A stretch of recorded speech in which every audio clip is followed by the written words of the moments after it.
I want to talk about Jeremiah Smith. I want to talk about what I just learned that is kind of mind-blowing, but also right on time about Jeremiah Smith and the upcoming 2024 season. I also want to encourage you to please subscribe to the channel. I know that 66% of people that watch the show don't subscribe to the show, and if you can do the numbers, we should get to 100,000 pretty quick if you all would opt in. Also, it's my birthday, so perhaps that's the gift that you could give to me. As, yes, I am back here talking about Jeremiah Smith and the Ohio State Buckeyes because it is a tremendously important and cool storyline going into preseason because everything's on the line for Ryan Day and the Buckeyes this year. They have to win every single game they play. The patience has been worn out in Columbus, Ohio. They have shelled out $20 million to try to put together a roster that is capable of winning a national championship. They are also taking on all comers. They're not really interested in talking about, hey, paying for championships. They're not really interested in talking about, have you lost the last 3 in a row to Michigan, except to say they got to win this one. 4 in a row is not gonna cut it for Ryan Day and the Buckeyes. That part has been made clear. They've changed the athletic director to Ross Bjork. They have brought in a new offense coordinator and former head coach and a guy that's coached in a national championship game in Chip Kelly. The defense is outstanding. Like, the secondary is ridiculous, and that plays into the Jeremiah Smith part. We know what Carlos Loughlin is going to provide for that running backs room, along with the additions of Quinshon Judkins. I know that T.C. Caffey going down doesn't exactly make your depth that much better, but James Peoples is there, right? I know Evan Pryor's at Cincinnati now. But they got all the pieces that they need to go make a run. I also would add in here, Michigan fans are they feeling themselves, and they should. Honestly, they're the national champs. But y'all got to win 8 in a row before we start talking about y'all going on a run, because Ohio State won 8 in a row before y'all won 1. Now you're on a run. That said, I found it kind of interesting that Ramzi Nasrallah pointed this out in his story that he wrote for 11 Warriors. You should go check that out, about Jeremiah Smith and what he might be able to do for Brian Hartline that has never been done. And there have been lots of comparisons between Jeremiah Smith and Marvin Harrison Jr., Jackson Smith, and Jigba as we are in the Ohio State receiver era, right? This is a program that had been known for decades for running the football, playing defense, right? They had Eddie George at tailback. They had Scotty Graham. I mean, you keep going down the list. Maurice Clarett, Wells, like, you keep going here. But at each one of these points, when they've had a breakout freshman, it has been to fill a need, like an immediate need. They have to play that freshman, and that freshman has to be great. And usually it works out just fine, right? From Mike Weber all the way back to Maurice Clarett. You can point at true freshmen that have played for Ohio State offensively and been important to winning, been a big part of their progress.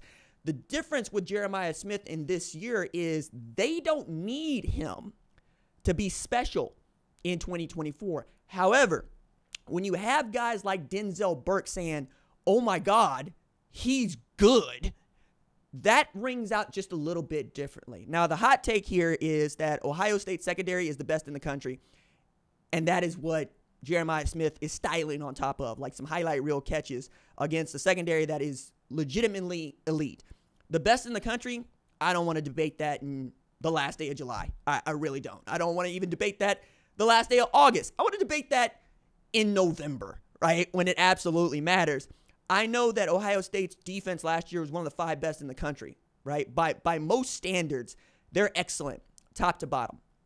And that secondary is a big part of why they are. So to know that a true freshman at 6'4", 215 can come in and more or less play the role, act the role of a letter-winning upperclassman is gargantuan, especially knowing what you have in that room, right? You know you have Emeka Egbuka. You know you have Carnell Tate. You know you have Brandon Ennis. We can keep going down because Brian Hartline has been on an absolute tear since becoming the receivers coach at Ohio State, turning this program into one that doesn't just run the football, but throws it all over the yard because those guys are open, right? And last year, Marvin Harrison Jr. became the first Biletnikoff Award winner at Ohio State since Terry Glenn in 1995 with what is basically the same stat line that he had as a sophomore. 67 catches, 1,200 yards, 14 TDs. That's what you're looking at Jeremiah Smith to not necessarily replace, but probably replace with all of those guys, because Marvin Harrison Jr. was also more or less the passing offense, because that was the read that Kyle McCord could make. If Will Howard or Julian Sand or whomever ends up being the full-time starter, I think it's going to be Will Howard, but I'm just giving you Sand for those of y'all that think it's going to be him or don't yet believe that Howard is the guy, can actually spread the ball around, he won't need to be that special.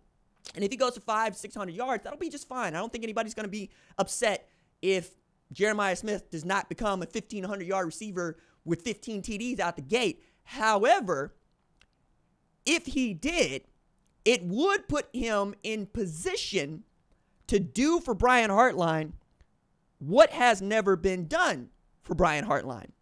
And that is give him a Big Ten Freshman of the Year, which, when you think about it, makes a little bit of sense, but not a lot of sense. It's simply he's had upperclassmen that could go. I mean, look, man, they were able to overcome, shall we say, the loss of Chris Olave, the loss of Garrett Wilson. The guys that have come through that program just in the last 5 years that they've been able to replace. Jamison Williams, that dude goes to Bama and is a monster and was third best on the depth chart at Ohio State when he was there. I don't think he would have stayed there, but the point is the same. It makes sense that he's not had a Freshman of the Year. These dudes that he's had have been really, really good, been excellent, been first-round draft picks, been All-Americans, have won the highest honor in the sport at their position. But none of them have been good enough to break through as a freshman because they're so stacked at receiver. And we're talking about a guy that will. We know this to be true. He will play. And when he plays, it will be because everybody believes that he should. That's a really difficult thing to accomplish in football. Usually coaches want to be conservative. They don't want to heap on a lot of pressure. They want the dudes to be able to grow into being leaders. Sometimes they're even asking these guys to be leaders as third and fourth year players for the first time because it takes that long to mature. They're not doing that with him. Everybody says the same thing. He's elite. He's a monster. We don't see anything like this before, which for us that don't get to watch practice every day, we salivate, man. We get to see the clips. We hear everybody else talk about it. You've heard Urban Meyer talk about it. You've heard Mark Pantoni talk to other people about it. You've heard Ryan Day talk about it. You saw Ryan Day get weak at the knees when they finally found out they secured his letter of intent going into this season because there was a fight, man. I can't wait to watch this man play football because I think he can be genuinely excellent. I think he can be